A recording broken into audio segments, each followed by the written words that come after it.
Hey there, entrepreneurs. What's the easiest choice you can make? Outsourcing tasks you hate. What about selling with Shopify?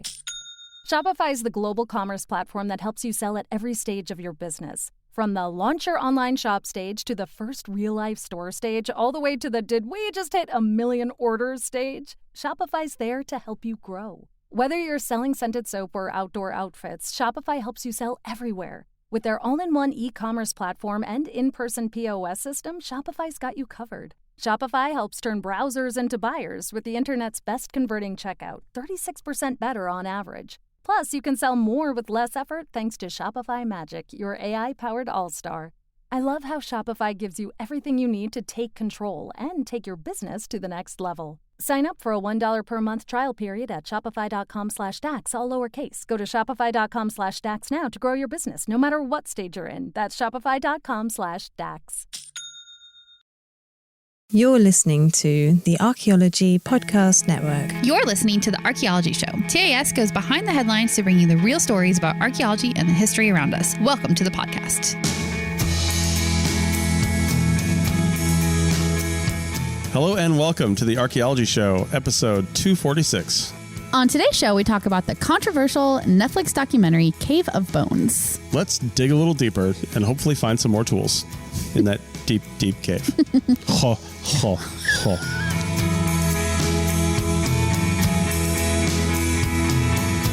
Welcome to the show, everyone. Merry Christmas. Oh, wow. It's Christmas Eve, isn't it? Points to anybody who gets that reference. Like, literally anybody. You're my best friend. So it's Christmas Eve when we're releasing this episode. So our Christmas present to you is talking about, Netflix. Scandal in the archaeology world. Scandal? It's not a scandal. That's not really a scandal. It's just a little bit of a controversy, I guess, maybe a little bit. Every discovery is a controversy. It's not that either. You're making something out of nothing. I am not. Go look at all of the links and sources that we have linked in our show notes. But so what we're talking about today is Homo Naledi and the documentary on Netflix called Unknown Cave of Bones. Yeah. And I think we heard about this documentary when it came out over the summer, but we were busy, we were traveling a lot. We just did not get around to watching it when it first came out, but it sort of circled back into our sphere sometime recently. And we were like, oh yeah, that thing, let's watch it and talk about it. So that's what we're doing today.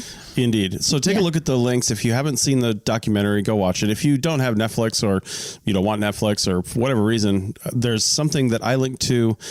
It's in our notes as, let me go up here, Cave of Bones Explorers Club talk with Dr. Lee Berger, because I was I think I mentioned this on the last show, I was in a hotel room and I couldn't get my Netflix to work because I wanted to watch it while I was on a client meeting. And so I just looked for something on YouTube, and the Explorers, he's part of the Explorers Club. He's a member, and they did a talk earlier this year. I think it was in the early fall. Yeah. And it's really good. I mean, it's got video, it's got pictures. It's him talking about what made up this whole documentary. Yeah. But it's more of a, I wouldn't say a scientific lecture, but it is a little bit more presentation. Yeah, a little more than the documentary sensationalism that they do. The documentary is super slick, but it does have those sensationalized moments, whereas it sounds like that is a little bit more information presentation sort of a thing. So. It's good. It's very engaging. It's about an hour. There's some questions and answers at the end, and it's really good. And the documentary is just a little over an hour too, so it's like an hour and a half. It's not a huge commitment, but it's totally worth watching for sure. So let's start this off by talking about Homo Naledi and the Rising Star Cave and what that's all about. Then we'll get into the documentary. Yeah, for sure. So Homo Naledi is the most recent addition to the human family tree, or not human, but the pre-human. What is the word I'm looking for? Paleoanthropological family tree, And Naledi is the means star. Okay. By the way. Gotcha. Yeah, that's where I Homo did not Naledi, know that, but that makes sense. Because of Rising Star Cave. Yeah, they were found in the Rising Star Cave in South Africa. Yeah. And in 2013, I think, is when the bulk of the discovery of these remains happened. Yeah. At least the initial discoveries. Yes. Yeah. Yeah. And they really figured out what they had going on there. And it was Dr. Lee Berger here who's lived in South Africa his whole career, basically. He's actually from Georgia, which I didn't know. Oh, but I didn't know that. He's lived in South Africa for his whole career because he's a paleoanthropologist. If you want to be a paleoanthropologist, well, you need to go where the paleoanthropology is. Yes, and South Africa has long been a hub of this kind of stuff. What? Partly because of the cave systems. You mean it's not Georgia? I'm it's shocked. Really not Georgia. Although Georgia, the country, has a lot of cool stuff too. They do. I believe that's where the Denisovans were. Oh yeah, good point. Good point. So, okay, well. Anyway, so he's been there, and it was something interesting. His son actually found a rock that was a skull of an early Homo. I can't remember which one it was. Yeah, I remember hearing about that too. Yeah. So the group of individuals found in the cave have this interesting mixture of human and ape features. This would be the Homo Naledi. They were not like anything that had previously discovered, which is why they pushed to give them a new species name. And as far as I can tell, this has been 10 years since this happened. So it's pretty well set in the academic community that Homo Naledi is a new species. They're like a new side branch on the family tree, essentially, right? Well, there have been more bones found of Homo naledi than any other Homo species in existence ever. Yeah, right. For sure. I mean, besides maybe Neanderthal, but for I don't even know if that's true. To be honest with you, I mean, there are so many individuals in this cave that it's irrefutable that this is a new species. Yeah. Regardless of what you think about it, it's a new species. It definitely is. And this is a new, very old species. They date to somewhere from 236,000 to 335,000 years ago. So very, very old, pre-human, pre-modern human for sure. And I think it's a little unclear still, like where they fall as far as in the family tree line, like if they're leading to another species. They're not in the human branch, I don't think at all, but they could be going, I don't know. I'm not sure exactly how they fit into the family tree. So some of their features that make them what they are is they have a heavy brow ridge, much like some of the people I went to college with.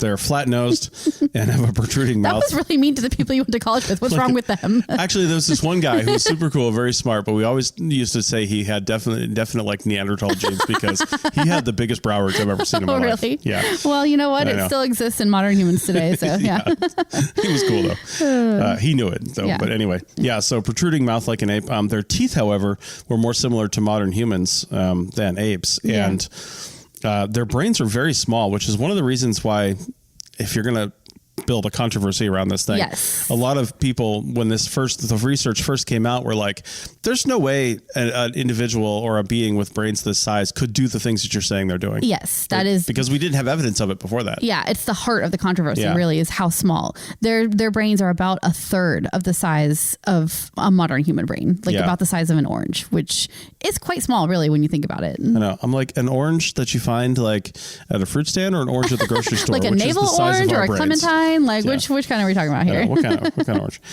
They walked upright, but had slightly longer arms than humans. Although when you look at the documentary, they show the hand, and it is a human hand. Yeah, but the fingers are a lot longer for like grabbing. But the shape is more human, whereas with an ape-like species, a more ape-like thing, the thumb is in a different orientation, more for grabbing onto branches and things. Yeah, true. Yeah.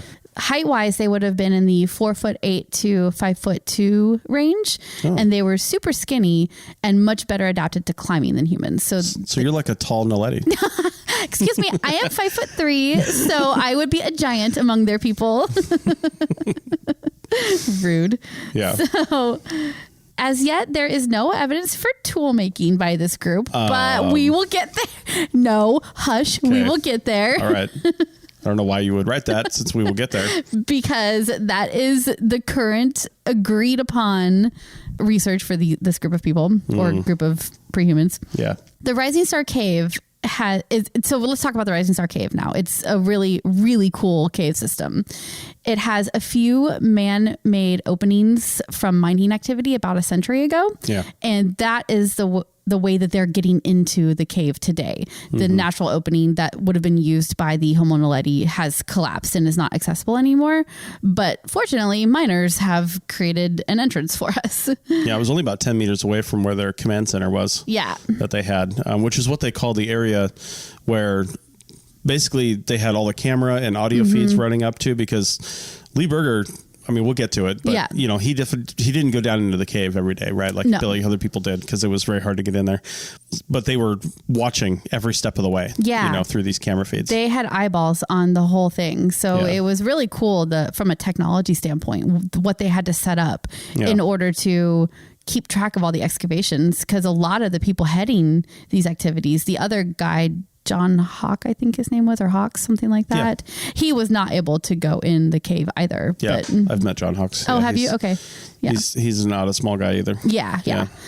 I mean, it doesn't take a lot to not be able to go in this cave. So anyway, so from the command center, you start heading down into the cave and you reach this first tight passage that they call the Superman's crawl. Mm-hmm. And you can imagine what that would be like. It's literally like you have to crawl down, like through this opening, and you're sort of pushing your gear in front of you, or maybe attaching it to your foot and pulling it behind you, depending on the circumstance. So it's a very, very tight crawl, it looked like. Although it looks like most people could fit through that. You just have to be comfortable like crawling through a tight space. Well, it's caving. You have to be comfortable in all kinds of tight spaces. Yeah, for sure. Yeah. That opens up into what's called the Dragon's Back Chamber, which is tall and has room for a bunch of people to work together.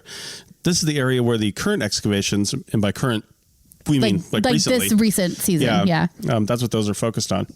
Yeah, they show that a little bit in the documentary, where they're working on some areas in that front, that Dragon's Back chamber area, which is like the first big chamber.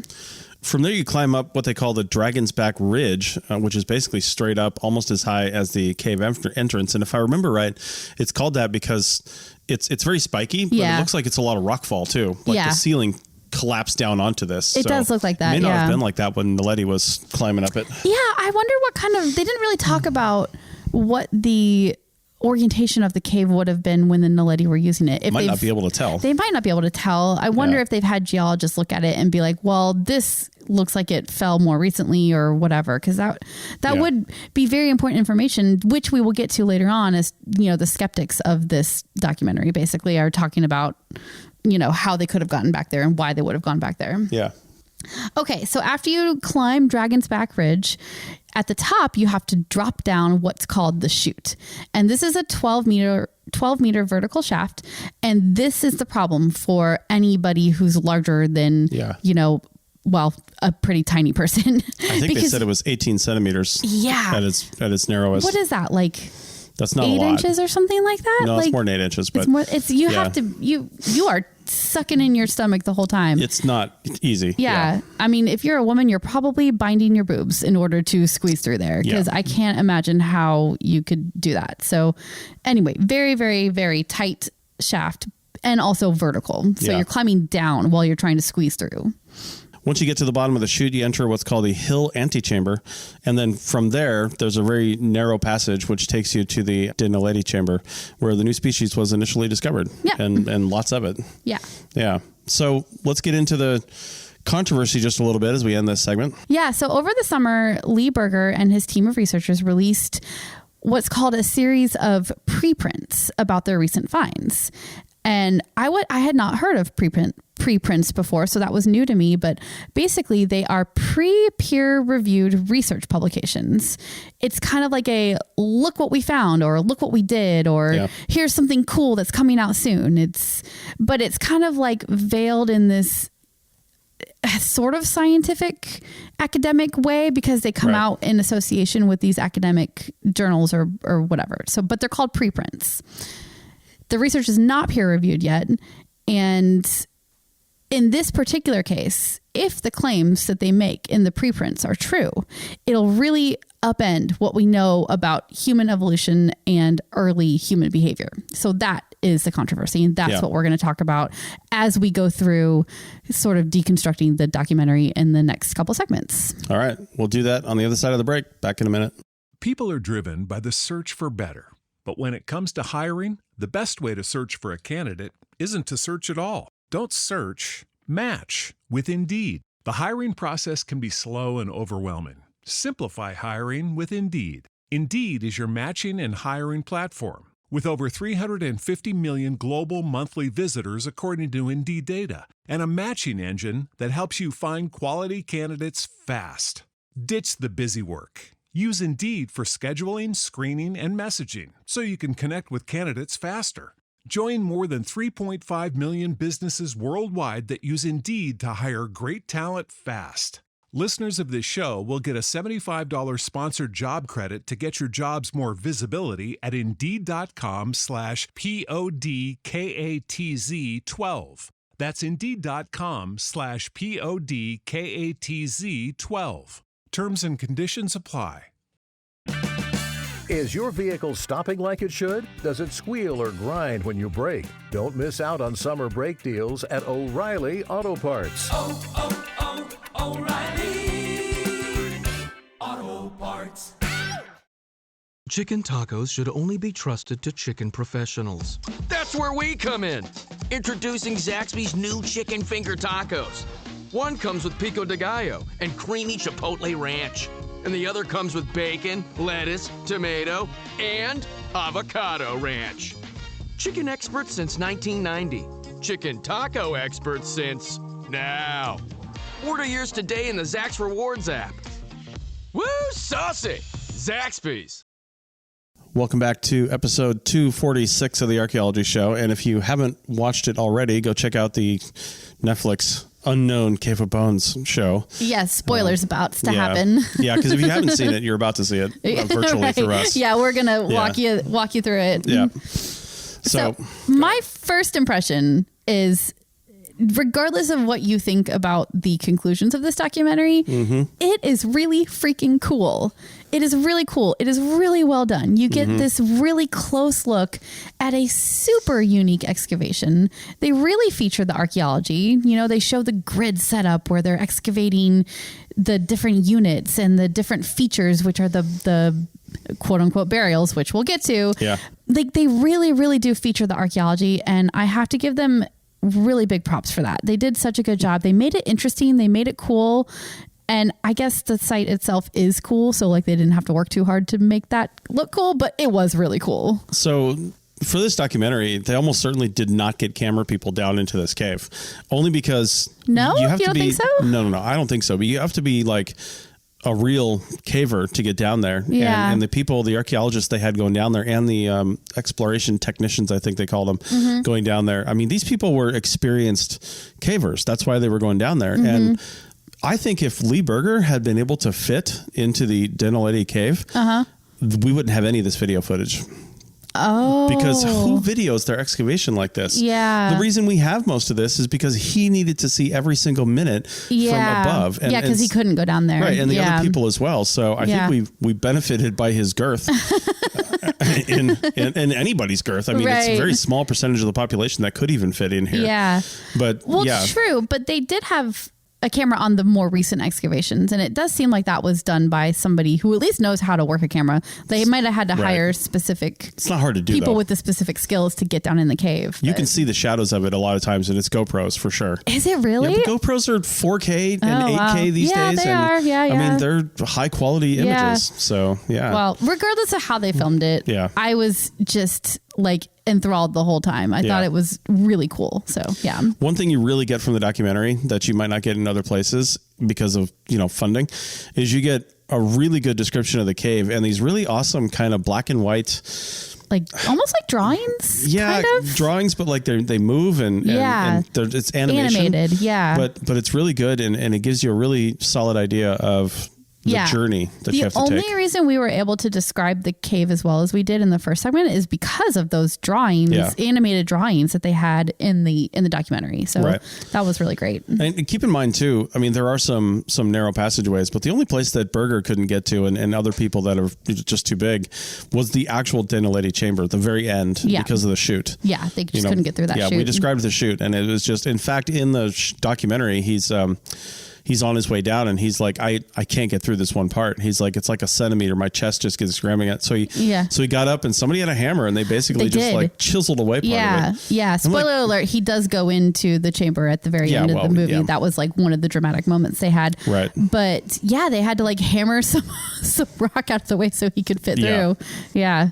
So like we've said a couple times, they have very sophisticated video and audio equipment that goes with the excavators so that it can be managed from the command center where Lee Berger and the other folks that are managing it can keep an eye on things.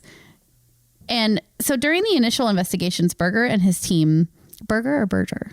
Burger. That's what he said in the Explorers Club. So during the initial investigations, Berger and his team considered many possibilities on how all of these Homo naledi remains got into that chamber in the back of the cave. Yeah. They thought maybe animals had dragged the bones in and then they dropped them through the shaft. That was one theory in the very beginning, not currently, but in the very beginning. But then they examined the bones and there's no bite marks on the bones. That's what you would see on bones if there were animals dragging them around. Yep. Also, there was at least one articulated foot.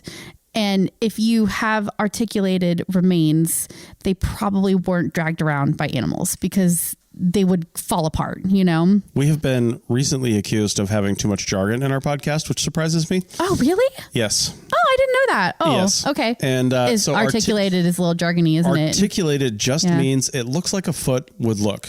It was put together. Yeah. And all the pieces are still the bones arranged. are in the orientation they would be as you look at your foot now. Mm-hmm. And the only way that happens is if it gets down there with flesh around it to hold those bones together.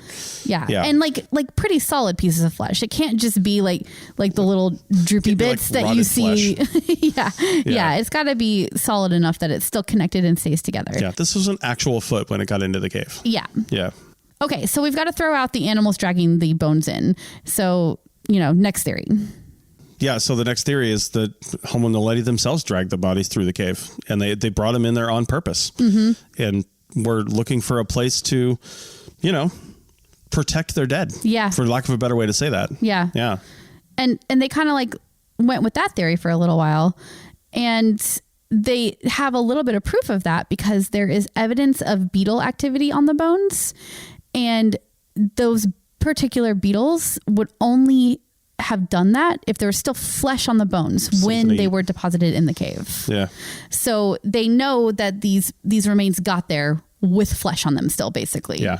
Which indicates a body doesn't just get there without some help. Yeah. So now they're kind of theorizing, well, maybe the Naledi dragged them in there and then dropped them down the chute. And that's how they got there with the flesh on their bones still. And like any scientific work, you have to think, well, what are the other possible ways this could have happened? You want to think of the ways that change the world and put your name on the map, but what are the other possible ways? Mm-hmm. So obviously there's a few ways that we can think of. One is that the bodies could have washed in with water activity, right? Because caves are made using water anyway, right? Yeah. Usually it's dripping in long-term water, but there's a lot of moisture and a lot of water down in South Africa, and these caves will fill up with water pretty quick, if it starts to rain. Yep. So that's a possibility. Also that people just could have crawled in there and died themselves. Maybe they couldn't get out of the chute. Maybe they got turned around or got trapped and just ended up in a place where they fell down the chute. Yeah. Yeah. I mean, it could have happened. And then finally, these could have been ancient astronauts that beamed in there and then couldn't beam back out. Oh my God. That is one of the current theories that is yet to be disproven. That is not a theory. We do not support that. To be clear, please don't pull out that soundbite of Chris saying that. Try to disprove it. I dare you. Prove me wrong. Oh my God. All right. So to recap, they have these bones that went into this chamber with flesh on them. They don't know exactly how it happened, but they know that they need more evidence to find out why. Yeah. So after that initial excavations in the 2013-14 timeframe, they went back in 2018 to keep looking. Yeah. And that's when they found what they are now calling burials. Yeah. So in this context, the burial means basically a pit was dug. Yeah. Right. And it was an oval shaped pit and the remains deposited in it. And then it was covered with dirt and other debris from the cave. Yeah. So when that happens, you have this very obvious change in soil color and texture around the remains. And I will say one thing about that from my own experience excavating burials is that the other thing that causes a change in soil texture is the decomposition of flesh. Yeah. It enters the soil around the body and it completely changes it into a different type of soil. It's something you're looking for when you're excavating a burial, because when you hit that soil texture difference, you know, okay, there might have been a body deposited here. Now, these are 230,000 years old. So and there's bones in the in the burial. So so like I don't know that is necessarily true in this case, but that's what they're saying. Well, one of the things that led them to believe that this was an intentional burial and not just something that was laid here and then covered with dirt naturally is, and this I don't feel like was covered very well in the documentary. Really? He really had good pictures of this in the talk that I saw. But basically they showed an image of a flat surface with like a kind of a crust on the surface, because the surfaces do get kind of a crust on them. And then they showed this burial that was dug into that surface, right? Well, if this had been naturally covered through water action, through roof fall, through other things, you would have different types of soils in this burial, right? Yeah. But instead, what they see is the broken up fragments of the crust from the surface. So it's clear evidence that it was excavated. Somebody was laid there, and then that particular dirt was thrown back on top of the body. Okay. Yeah. It was thrown in a jumbled fashion, but they can see the evidence of the layers of dirt next to it in the layers of dirt that are right there, proving conclusively that this was dug on purpose, a body was put there, and that dirt was put back. Right. Okay. Yeah. They don't really show that very well in the documentary. No, they just say, take my word for it, it was soil that was, deposited on top by another human. Yeah, some things have to get cut, I understand. Yeah. But it's pretty foundational as far as I could tell. Okay, so you might be wondering, like, why is this significant? Why is this a controversy? Well, previously, the oldest human burials date to 100,000 to 120,000 years ago. The Naledi burials date to 236,000 to 335,000 years ago.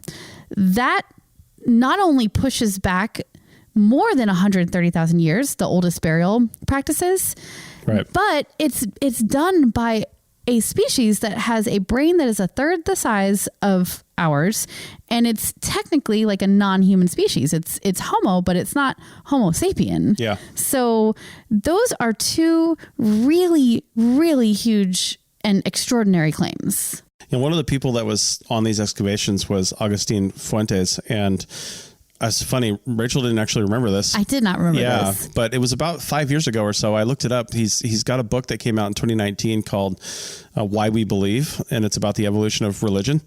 And we used to belong to a group called the Reno Freethinkers, and we got him on a Zoom call, Agustin Fuentes. I kind of remember it now that you start talking about it. To come into our meeting and basically talk to us about that book, and we ask questions and stuff. But one of the things he's talking about with this whole burial thing is you got to think, there's a lot of emotion tied up in this, and it's a very complex, advanced way of thinking that animals just don't do. They just don't do it. Yeah.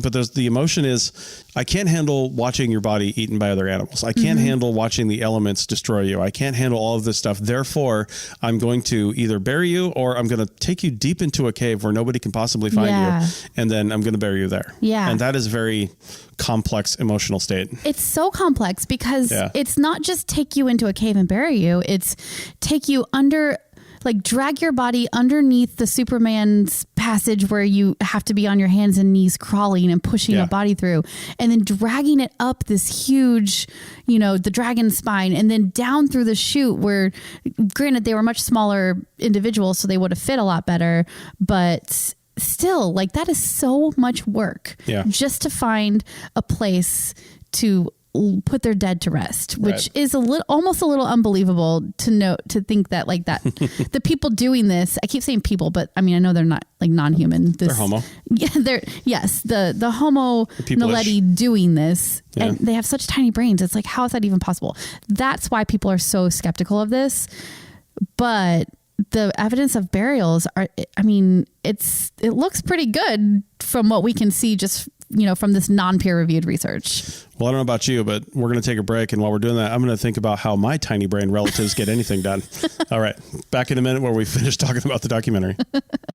Introducing Zaxby's new chicken finger tacos. One with pico and creamy chipotle ranch, and the other with bacon and avocado ranch. Chicken expert since 1990. Taco expert since now. Woo, saucy! Zaxby's. Chicken tacos should only be trusted to chicken professionals. That's where we come in. Introducing Zaxby's new chicken finger tacos. One comes with pico de gallo and creamy chipotle ranch. And the other comes with bacon, lettuce, tomato, and avocado ranch. Chicken expert since 1990. Chicken taco expert since now. Order yours today in the Zax Rewards app. Woo, saucy! Zaxby's. Introducing Zaxby's new chicken finger tacos. One with pico and creamy chipotle ranch, and the other with bacon and avocado ranch. Chicken expert since 1990. Taco expert since now. Woo, saucy! Zaxby's. Welcome back to episode 246 of the Archaeology Show. And we're talking about the Homo Naledi discovery in Rising Star Cave in the Netflix documentary. So if you haven't seen it, again, go watch it. Yeah, definitely. Yeah. So I think we've been mostly positive about everything we saw in the documentary. I mean, I know that the burial stuff is a bit of a reach so far, but I mean, the evidence looks pretty good. They need more actual peer review research published before it's for sure, but I mean, it looks pretty good so far. Mm-hmm. And they had lots of really cool scenes in the documentary that kind of added to the picture, although some of them were not very scientific. Yeah, well, it's a documentary. Yeah, I know. So like in this one scene, they sort of rebuilt the skeleton of a Homo Naledi, because again, they have so many individuals that they were basically able to put together a complete skeleton from a bunch of different individuals. And that way you could see what the skeleton of one of these individuals would have looked like. And it was really cool. It's not really worth anything from a scientific standpoint, I don't think, because it's not like, and it's not a single individual. It's a bunch of people put together, but it still was a cool visual to see it like that. Kind of makes you wonder. I was thinking about this with the fact that there's no 100% complete skeletons. Leads you to believe, like, I mean, there must have been some animals that got into there. There must have been. Because those bones were either drug away or eaten, or possibly they just didn't make the fossilization process. Oh, maybe, and they decomposed. Yeah, they just decomposed. Yeah, I bet that would be a big that's probably one. More part of it. And water activity, too. I mean, like you said, caves are formed by water, so there would have been water in there at some point or another, mucking things up. Not like they've excavated down to solid rock yet either in all the whole thing. So it's possible that there's more just been movement. Yeah. Another really cool moment on camera, which maybe was a little staged, maybe not. They probably knew it was there and then like made sure they had cameras on it. But they uncovered, in quotes, a hearth or fire feature. And it looks like the hearth had bits of bone in it, basically bits of burned bone. Yeah, Berger was like, Naledi had fire and also cooked meat, and was really, he was standing there and it was pretty cool. But the thing is, that is actually really cool, because seeing evidence of fire, you can see evidence kind of hearths because of the way it changes soil and things like that. But actually seeing evidence of fire like this, that's that old, regardless of the species that did it, is unheard of. Yeah. Absolutely unheard of. It is. The preservation in this cave environment and how all that just worked out from a chemical standpoint is what caused that to be. But it's just unheard of to find something this old that is direct evidence of fire. And I think the thing that made me pause, though, is that they found this hearth in the first chamber, the bigger chamber that anybody could access. Yeah. And that would mean anybody in the last 200,000 years. Yeah. And they don't know for sure that this fire was created by the Homo Naledi. Definitely not. They just don't have evidence of any other human ancestors or humans in this cave. So I think it's dangerous to jump to the conclusion that it was Homo Naledi who made this fire.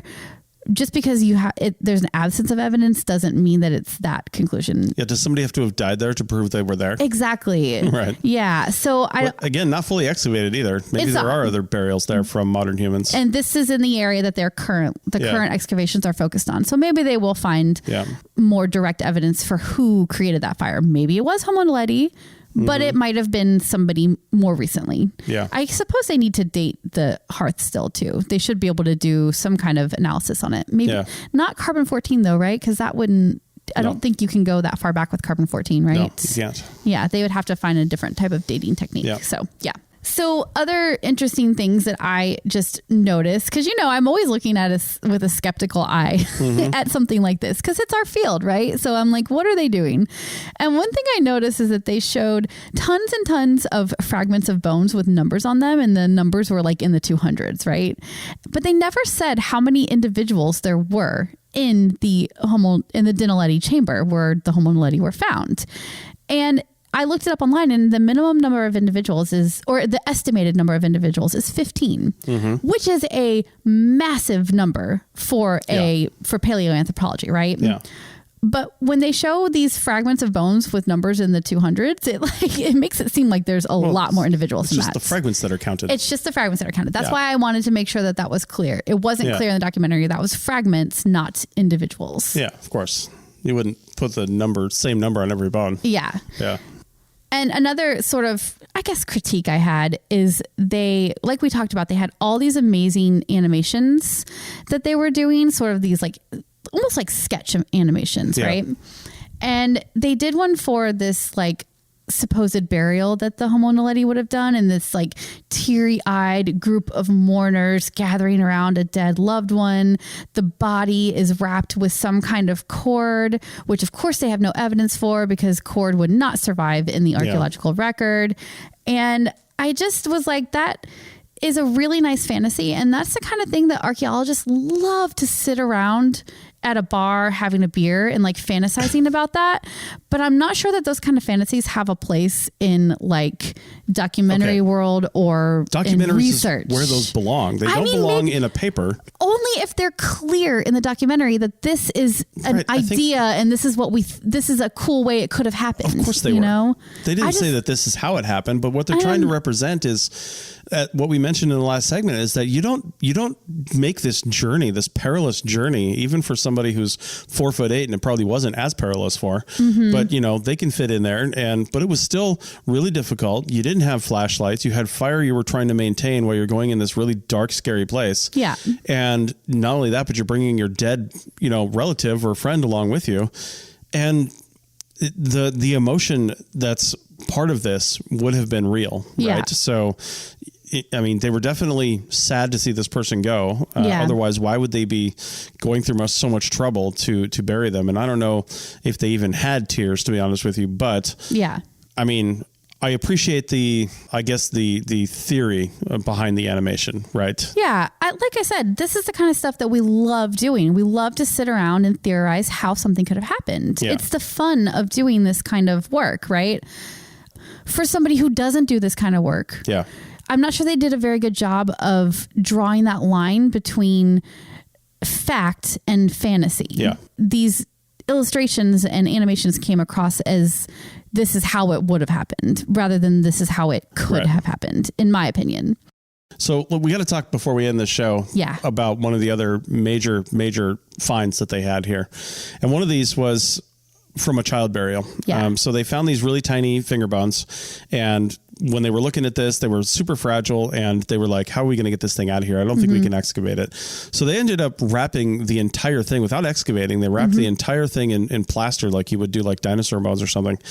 And then they pulled the entire piece out of the cave, this whole small child. Yeah. It's crazy. Like they did an animation, I think of it as well, where they were like pulling it up the chute and all the crazy. Oh no, it wasn't an animation. They had actual footage of it because they have cameras on everything. Yeah. It's so crazy. They still haven't, as far as I know, they still haven't broken into this plaster. I don't think they have. But they did do a CT scan. So Lee Berger's wife is also a scientist, but she's also in the medical side of things. And she has a CT scanner, and they looked at it, but it wasn't high enough resolution. They couldn't really get the detail that they wanted to really find out what was going on here. But one of the things they did see was it looked like there was a piece of rock in with this burial. And you don't find a lot of rock in there, they said, that's not like roof fall. And this wasn't roof fall rock. This wasn't anything else, because it's all like limestone and stuff in there. So, but this rock was different. And it was like kind of like flat, and it definitely had like a tool like shape to it. So they I thought this was really funny. They started calling it the tool like rock. Which is exactly what it looks like, really. So So they ended up taking it to the European Synchrotron Radiation Facility in France, which is basically a gigantic scanner to do this, sub-millimeter level scan of the things inside to produce 3D images of what was in there. And they ended up seeing this rock that everybody is saying, my God, this looks like a tool. And it looks like it was directly placed in this child's hand. Yeah. After death. Yeah. It was buried with this tool in its hand. And maybe it was just like, you can speculate all you want, but a lot of times in obviously later burials and like the Egyptians and everybody else, they would literally give them things that would come to life in the afterlife and help them, like servants and things like that. These representations, also tools and things for weapons. Protection, food, supplies. You're going on a journey, right? I mean, we're not saying that these guys did that, but it could have been even something as simple as, well, the kid really liked playing around with this, you know, and so they wanted to give him something comforting. But even that representation, that thought is incredibly so advanced, right? And we kind of glossed over this, but when they did this 3D image, they definitely saw a full skeleton encased in this piece of rock that is covered by plaster right now, that they just can't excavate it because it's too fragile. Yeah. But I'm not sure they really need to, because they can see the full skeleton with this crazy good imaging, I think it's time. Do you think so? Yeah, I think they should. I just would hate to ruin it, but I mean, not going to ruin it. They got to get to that rock and figure out if it's an actual tool or not. They also need to know if it was placed there or if it got in there in another way, which excavating might give them some clues about that. Because when they looked at the scan of the rock, there wasn't really conclusive evidence that it was a tool, and it could have just been a natural piece of rock that fell in. So that knowing if it was placed in the hand, if it's an actual tool, like all that would be very important. So, but in the documentary, they really played this up, right? Well, like they're making tools. Yeah. These were a pre-human species that are making tools. I'm like, no. Like, let's back up for a second. Like, we don't even know this is a tool yet. So I don't know. There's a lot going on here. So there is, but like, we don't even know this is a tool. So I know. Slow your roll, guys. It's just two of the things that define Homo sapiens. Really is I mean, aside from brain size, is burials and tool making. I mean, they're the only species on the planet that have ever done something like that.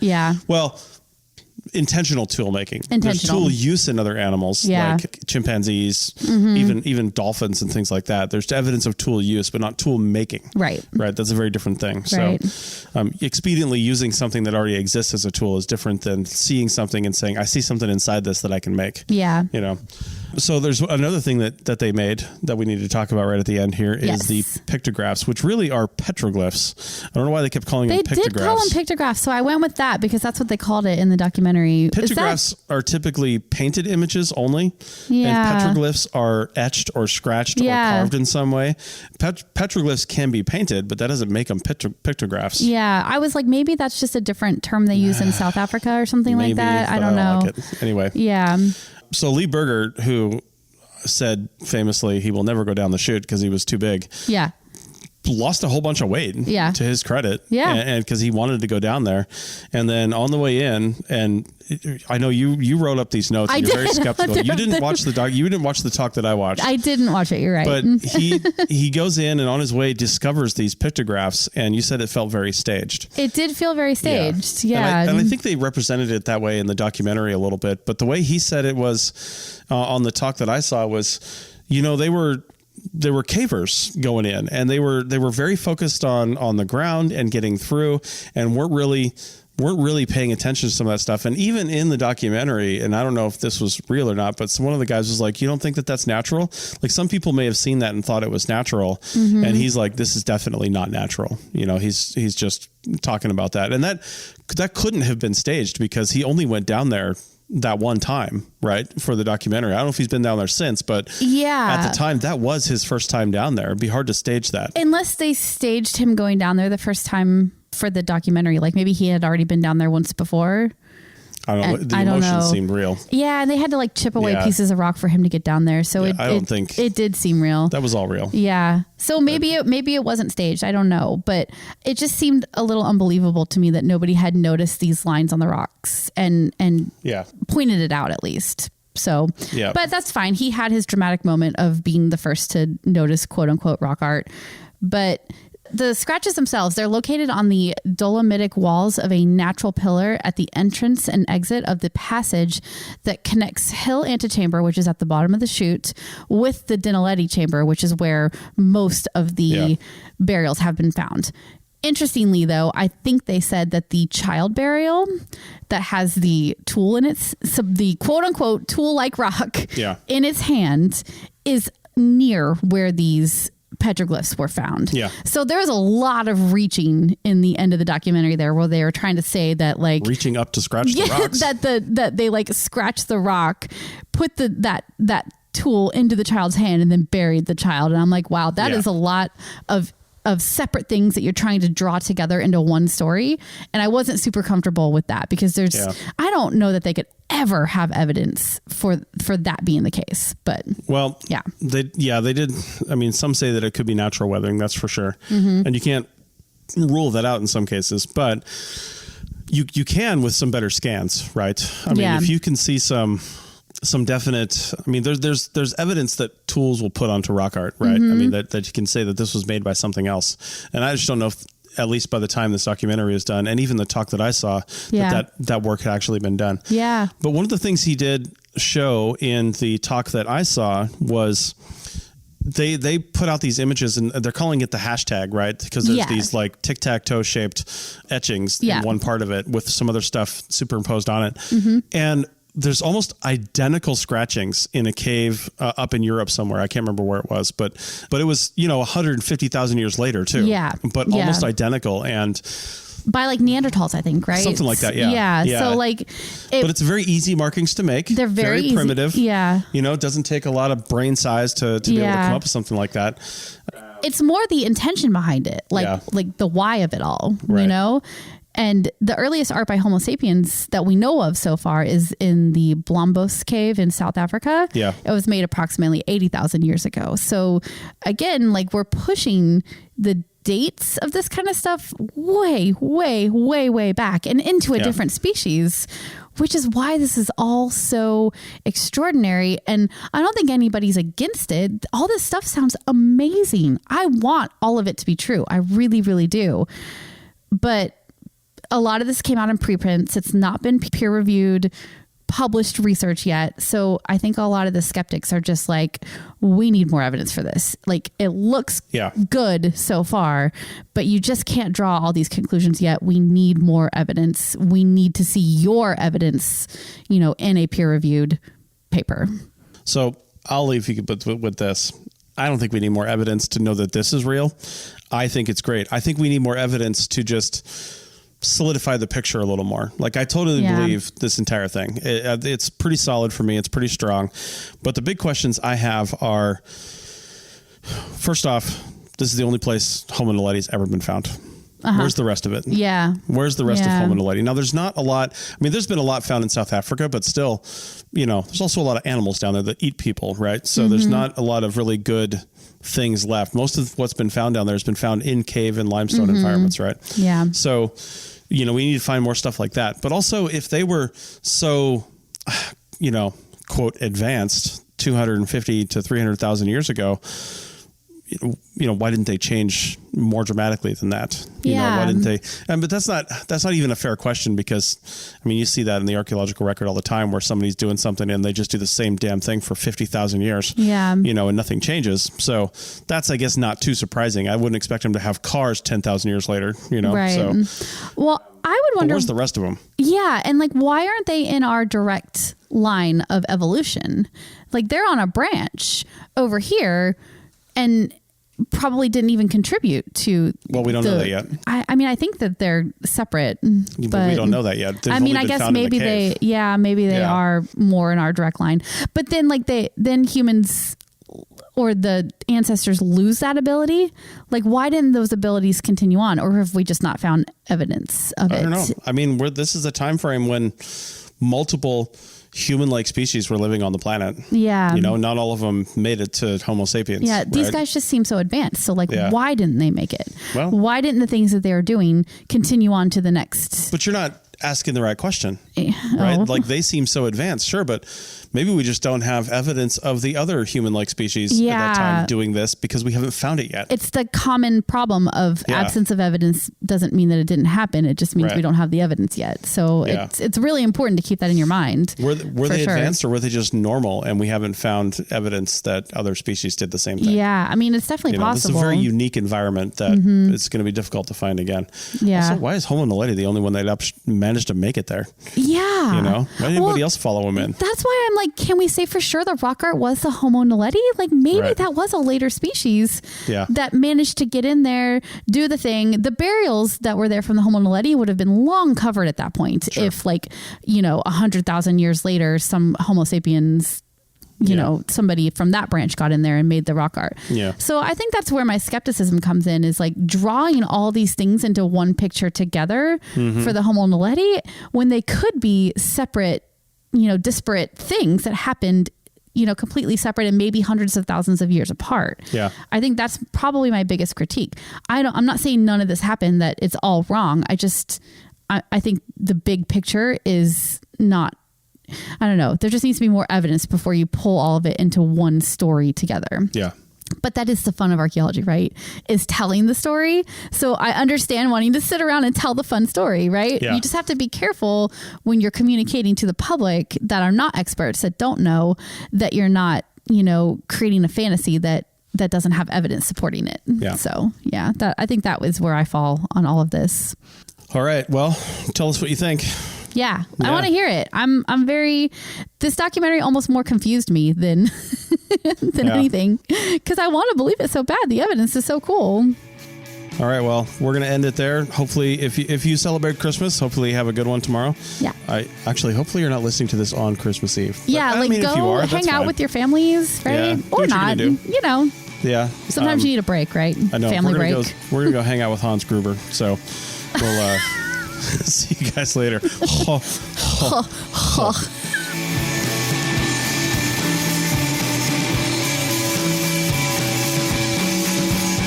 Thanks for listening to The Archaeology Show. Feel free to comment and view the show notes on the website at www.arcpodnet.com. Find us on Facebook, Instagram, and Twitter at ArcPodNet. Music for this show is called I Wish You Would Look from the band Sea Hero. Again, thanks for listening and have an awesome day.